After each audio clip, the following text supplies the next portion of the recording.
진정한 예배는 어떤 예배인가라는 제목으로 말씀 전하겠습니다. 각자 인생에서 가지고 있는 고난과 역경, 그리고 십자가가 있습니다. 각기 다 다르겠죠. 저에게도 그러한 것들이 있어요. 아직 젊고 혈기왕성할 그런 나이예요, 저는. 그러다 보니 저에게도 누구나 다 고민 삼고 있는 죄성들이 있어요. 더 나아가서 보이는 죄들이 있습니다. 대표적으로 음란이 있고요. 욕심이 있고, 마음이 있고요. 미움이 있고요. 세상적으로 나아가고 싶은 그런 마음들 말이죠. 그런데 여기서 더 심각한 문제가 있어요. 그것은 바로 그 죄악들이 가득한 무의미한 행동이 계속되고 있다는 것이에요. 계속되고 있다는 것. 우리의 삶 가운데서도 이러한 일들이 일어나고 있지는 않은지 한번 돌아보시길 바랍니다. 우리에게 중요한 것은 그 의미를 아는 것이에요. 그 의미를 아는 것. 목적과 뜻은 분명하고 의미와 뜻 가운데서 행하는 것이 정말로 중요합니다. 그런데 우리의 삶이 늘 형식의 반복이고 의미가 없다면, 그리고 그렇게 생각만 든다면 벌써부터 힘이 쭉 빠지겠죠. 오늘 본문을 보면 그러한 일들이 일어나는 것을 볼 수 있습니다. 본문 22절에 이렇게 말하죠. 너희는 알지 못하는 것을 예배하고 우리는 아는 것을 예배하노니. 알지 못하는 것을 예배하는 사람들이 있다는 것이에요. 무의미한 예배, 헛된 예배를 의미합니다. 이 사건의 배경은 이렇습니다. 예수님께서 사마리아 우물가의 여인을 만나셨어요. 그 여인과 대화하는 과정에 여인에게 남편을 데려오라고 하죠. 근데 그 여인은 뭐라고 하죠? 남편이 없다고 합니다. 네. 이에 주님께서 이렇게 말씀하시죠. 네가 남편 5이 있었으나 지금의 남편도 네 남편이 아니야. 그 여인의 모든 것을 알고 있자 여인은 대화를 회피하기 위해 다른 주제를 꺼내서 주님께 물어보기 시작합니다. 그 주제가 바로 예배예요. 그 여인에게 이렇게 질문을 합니다. 그 여인이 이렇게 질문을 합니다. 우리 조상들은 이 산에서 예배하였는데 당신들은 예루살렘에서 예배를 드린다고 합니다. 어디서 예배를 하는 것이 옳습니까? 라고 물어봅니다. 이에 주님께서 대답하십니다. 예배하는 장소가 중요한 것이 아니라 아버지께 예배하는 마음이 중요한 것이다. 그러면서 하시는 말씀이 본문 24절, 유명한 말씀 나오죠. 하나님은 영이시니 예배하는 자가 영과 진리로 예배할지니라. 이게 바로 본문 22절에 나오는 너희는 알지 못하는 것을 예배하고 우리가 아는 것을 예배하노니 라는 말씀인 것이에요. 당시 이스라엘에는 대표적인 성전 2군데가 있었습니다. 하나는 예루살렘 성전, 그리고 또 하나는 사마리아의 그리심산에 있는 성전입니다. 근데 예루살렘 성전, 솔로몬 이후에 그곳에 성전이 있었고 모든 이스라엘 백성은 그곳에서 예배를 드리는 것을 정말 중요시 생각을 했었어요. 그리고 또 하나, 사마리아의 그리심산에 있는 성전입니다. 저번 시간에 설명드렸습니다. 이스라엘이 남유다와 북이스라엘로 분열됐다고 했죠. 근데 그 분열된 후에 북이스라엘 백성들이 하나님께 제사한 곳이에요. 저들은 그곳에서 각각 하나님께 제사를 드렸습니다. 그런데 다들 저마다의 자신들이 정통을 지키고 있으며 자신들의 예배가 옳은 예배라고 주장을 합니다. 그러나 주님은 사마리아의 예배에 대해서 이렇게 말씀하십니다. 너희는 알지 못하는 것을 예배한다. 알지 못하고 드리는 예배가 있다는 것이에요. 지금 주님께서 이것을 말씀하고 계시는 것입니다. 그 알지 못하는 예배란 무엇일까요? 그것은 바로 하나님을 제대로 알지 못하고 우상으로 섬기고 드리는 예배인 것이에요. 우상으로 드리고 섬기는 예배. 사마리아인들은 예배 거의 다가 우상 숭배였어요. 신학자들에 의하면 사마리아인들은 그리심산 신전에 출애굽 때 만든 금송아지와 같은 우상을 두고 하나님이라 부르며 제사를 드렸다고 합니다. 그들의 하나님은 정말 우리가 알고 있는 그 하나님이 아니라 우상이었던 거예요.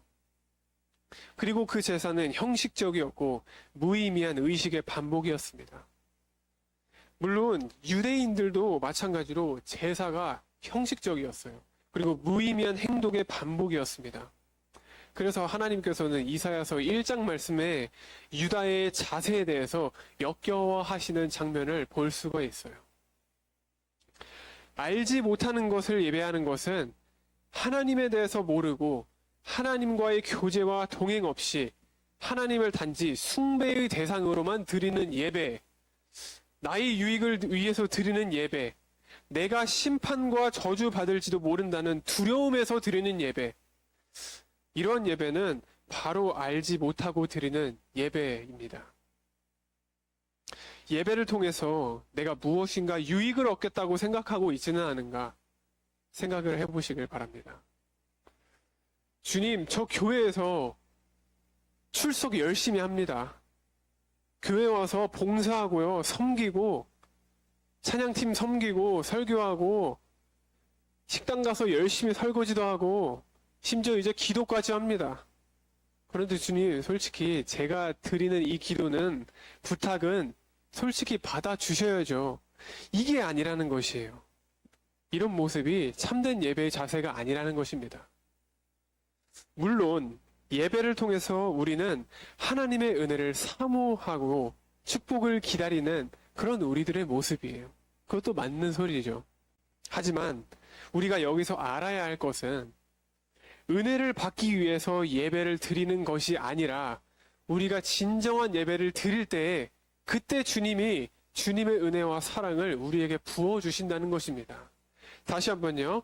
은혜를 받기 위해서 예배를 드리는 것이 아니라 우리가 진정한 예배를 드릴 때에 그때서야 하나님이 우리에게 저절로 은혜와 사랑을 부어주신다는 것이에요.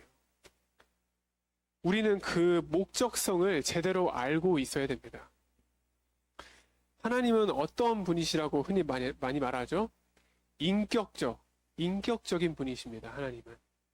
우리의 사랑, 우리의 믿음, 우리의 마음, 그것을 받으시는 분이세요. 우리와 교제하기를 원하시고 우리와 동행하시기를 원하십니다. 때문에 우리의 예배는 하나님을 위하여 하나님을 사랑하는 마음과 태도로 나와야 한다는 것이에요. 이것이 바로 진정한 예배입니다.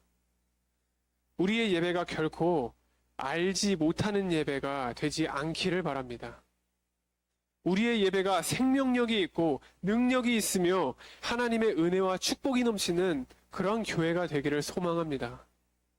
그렇다면 우리는 진정한 예배를 드릴 줄 알아야 돼요.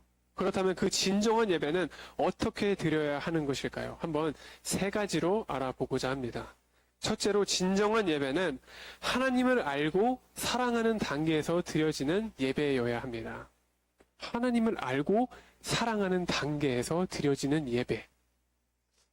하나님이 누구신지, 하나님이 어떠한 분이신지를 알고 그분을 사랑하는 마음으로 드려야 한다는 것이에요. 하나님을 사랑하는 그 자체, 그 마음 자체가 예배입니다. 우리가 하나님께 어떠한 마음으로 나아오느냐 하는 것이 정말로 중요한 것이에요. 하나님을 사랑함에 대하여 라는 책이 있습니다. 그 책의 저자는 사랑의 4단계라고 이렇게 설명을 하는데 그 4단계에 대해서 이렇게 말합니다. 제1단계는 나를 위하여 나를 사랑하는 것. 제2단계, 나를 위하여 하나님을 사랑하는 것. 제3단계, 하나님을 위하여 하나님을 사랑하는 것. 그리고 제4단계, 하나님을 위하여 나를 사랑하는 것이라고 나와 있습니다. 근데 이 책의 저자는 이 4단계를 다 지키는 것은 쉽지는 않다고 해요. 그런데 이 단계는 하나님의 은혜를 깨달음으로 누구나 이룰 수 있으며 가장 큰 은혜와 축복의 단계라고 말을 하고 있습니다. 그런데 여기서 우리가 유심히 봐야 할 내용은 무엇일까요? 바로 이것이에요. 많은 신앙인들이 제2단계에 머물고 있다는 것입니다. 우리가 제1단계는 너무나 잘합니다. 나를 위해서 나를 사랑하는 것. 요즘 우리 사회적 분위기가 어떻죠? 무슨 사회라고 하죠?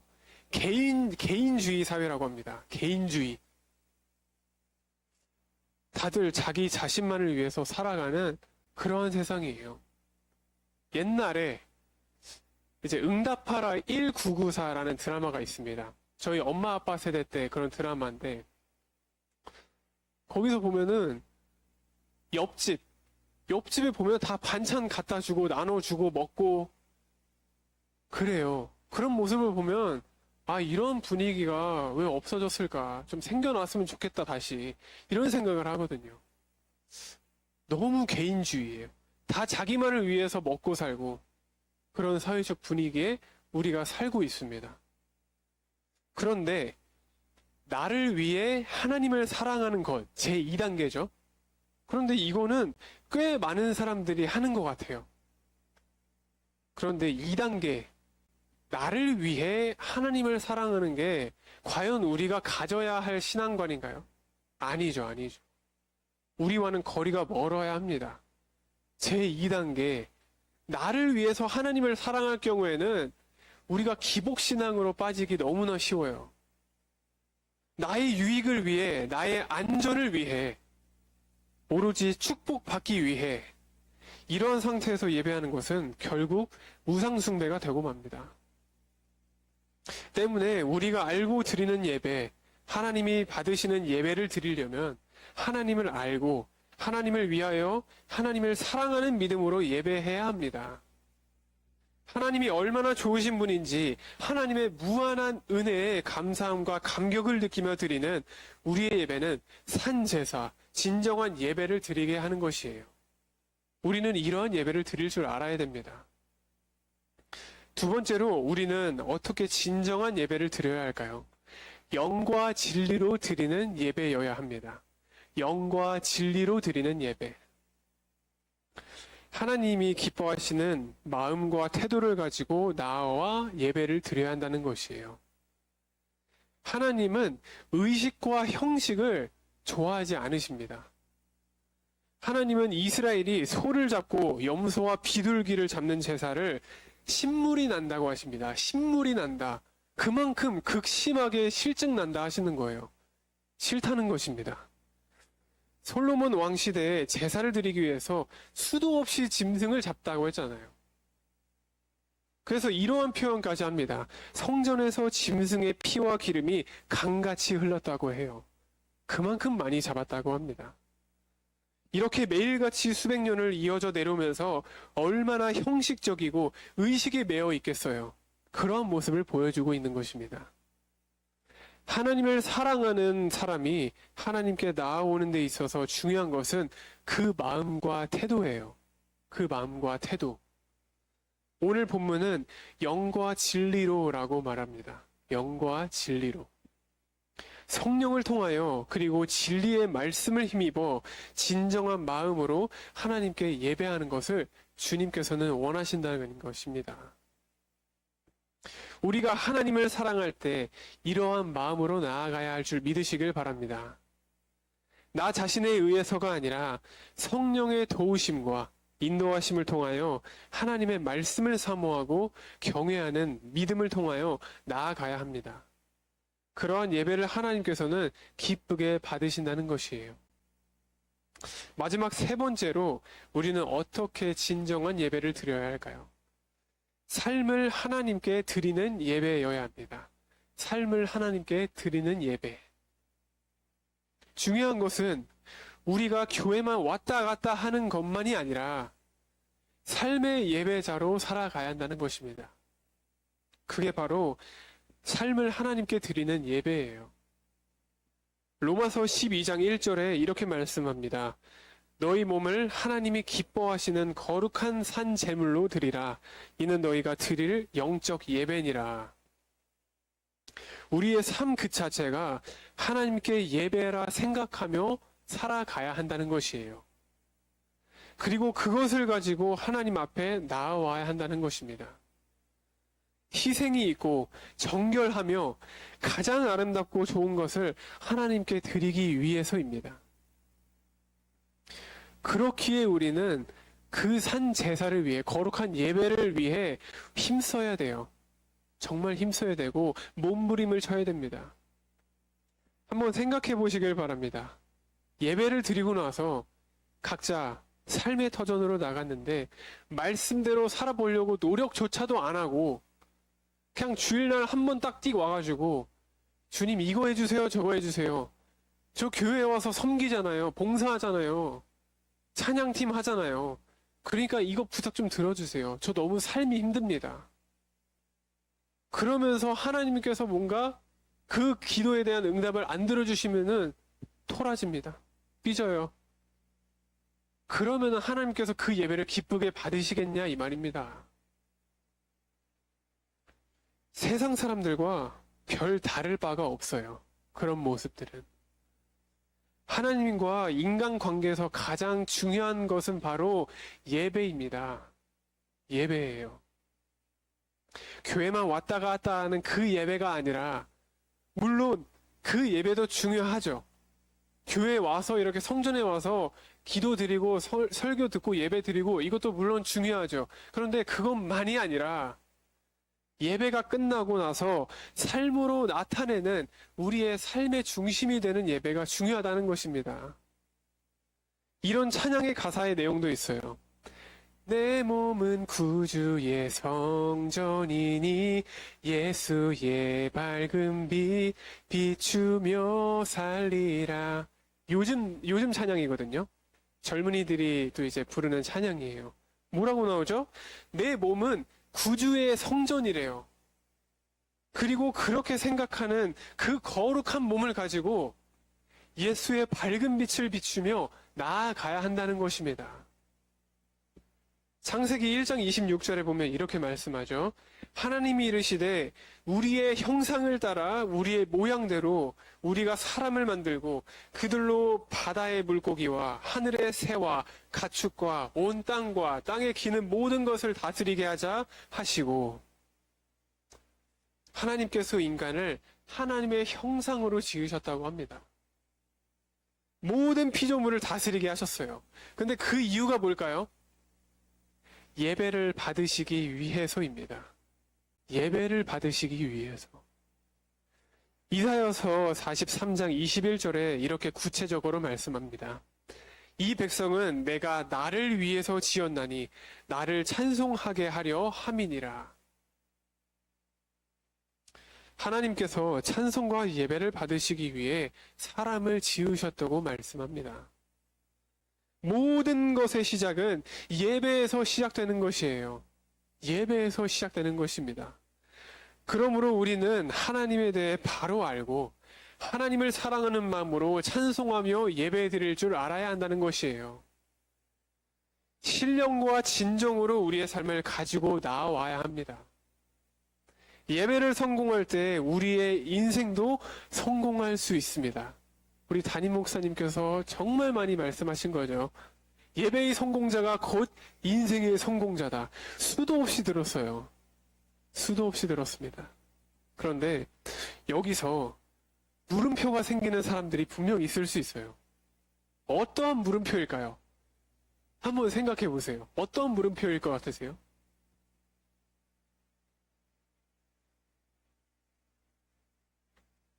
저는 이런 물음표 좀 한번 던져봤습니다. 예배 끝까지 잘 드리고 섬기고 봉사하고 다 하고 기도 열심히 하고 있는데 왜 내 삶은 목사님 말씀처럼 왜 내 삶에 승리자가 없고 성공자가 나타나지가 않는가? 왜 항상 주저앉아 있는가? 왜 항상 고난이 역경이 찾아오는가? 하나님을 믿으면 믿을수록 우리에게 더 큰 고난과 역경이 찾아옵니다. 이런 생각을 좀 많이 했었던 것 같아요, 저도. 그런데 여기서 말하는 인생의 성공은 세상적인 성공이 아니에요. 세속적인 성공이 아니에요. 여기서 말하는 것은 부자가 되는 것도 아니고 잘 먹고 잘 사는 것도 아니고 권력 가지고 세상 부귀영화 다 가지는 것도 아니에요. 빌립보서 3장 8절에서 9절 말씀을 이제 읽으면서 말씀을 마무리하도록 하겠습니다. 우리가 모두 다 아는 구절이에요. 사도 바울이 이렇게 고백을 합니다. 모든 것을 해로 여김은 내 주 그리스도 예수를 아는 지식이 가장 고상하기 때문이라. 내가 그를 위하여 모든 것을 잃어버리고 배설물로 여김은 그리스도를 얻고 그 안에서 발견되려 함이니 내가 가진 의는 율법에서 난 것이 아니요 오직 그리스도를 믿음으로 말미암은 것이니 곧 믿음으로 하나님께로부터 난 의라. 아멘. 바로 이 고백이 우리의 고백이 되어야 할 줄 믿으시길 바랍니다. 이 고백이 곧 진정한 예배의 시작이에요. 사랑하는 예배자 여러분, 예배의 성공자가 되시기를 바랍니다. 우리의 삶이 얼마나 달라지고 변하는지, 얼마나 큰 하나님의 은혜 가운데 들어가는지. 그런데 여기서 실패하면 한 주간 내내 삶이 공고하고 힘이 들 것이에요. 하지만 그럴 수 있는 이유는 하나님께서 하나님의 영광을 위하여, 찬송을 받으시기 위하여 우리를 지으셨기 때문입니다. 우리는 이것을 알고 넘어갈 줄 알아야 돼요. 우리의 시작과 끝이 예배가 되어야 할 줄 믿으시길 바랍니다. 이제 참된 예배를 통해 하나님과의 만남이 있고 하나님과의 더 깊은 교제 가운데서 은혜와 축복을 얻는 삶이 되시기를 간절히 소망합니다. 다 같이 기도하겠습니다. 사랑의 하나님 아버지, 이 시간 말씀을 통해 참된 예배가 무엇인지 깨닫게 하심에 참으로 감사를 드립니다. 우리의 예배가 형식에 머무르지 않게 하시고 하나님을 사랑하는 마음으로 드리는 예배가 되게 하여 주시옵소서. 주일날 뿐만이 아니라 삶의 모든 순간순간들이 하나님께 드려지는 예배가 되게 하시고 영과 진리로 살아가는 귀한 예배자분들이 될 수 있도록 이 시간 허락하여 주시옵소서. 감사를 드리오며 예수님의 이름으로 간절히 기도드립니다. 아멘. 찬송가 310장 다 같이 찬양드리겠습니다.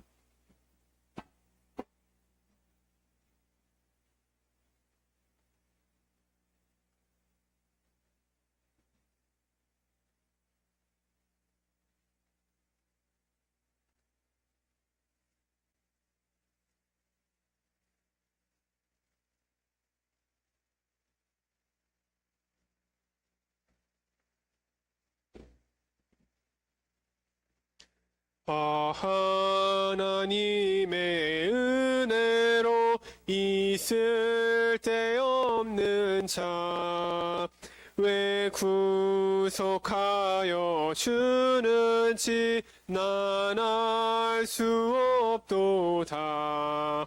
내가 믿고 또 의지함은 내 모든 형편 아시는 주님 늘 보호해 주실 것을 나는 확실히 아네. 왜 내게 굳센 믿음과 또 복음 주셔서 내 마음이 항상 편한지 난 알 수 없도다. 내가 믿고 또 의지함은 내 모든 형편 아시는 주님 늘 보호해 주실 것을 나는 확실히 아네. 왜 내게 성령 주셔서 내 마음 감동해 주 예수 믿게 하는지 난 알 수 없도다. 내가 믿고 또 의지함은 내 모든 형편 아시는 주님 늘 보호해 주실 것을 나는 확실히 아네. 주 언제 강림하실지 혹밤에 혹낮에 또 주님 만날 그것도 난 알 수 없도다. 내가 믿고 또 의지함은 내 모든 형편 아시는 주님 늘 보호해 주실 것을 나는 확실히 아네. 아멘. 우리 다 같이 주기도문으로 금요예배 마치도록 하겠습니다. 하늘에 계신 우리 아버지여, 이름이 거룩히 여김을 받으시오며 나라가 임하시오며 뜻이 하늘에서 이루어진 것 같이 땅에서도 이루어지이다. 오늘 우리가 우리에게 일용할 양식을 주시옵고 우리가 우리에게 죄 지은 자를 사하여 준 것 같이 우리 죄를 사하여 주시옵고 우리를 시험에 들게 하지 마시옵고 다만 악에서 구하시옵소서. 대개 나라와 권세와 영광이 아버지께 영원히 있사옵나이다. 아멘. 다 같이 기도드리겠습니다.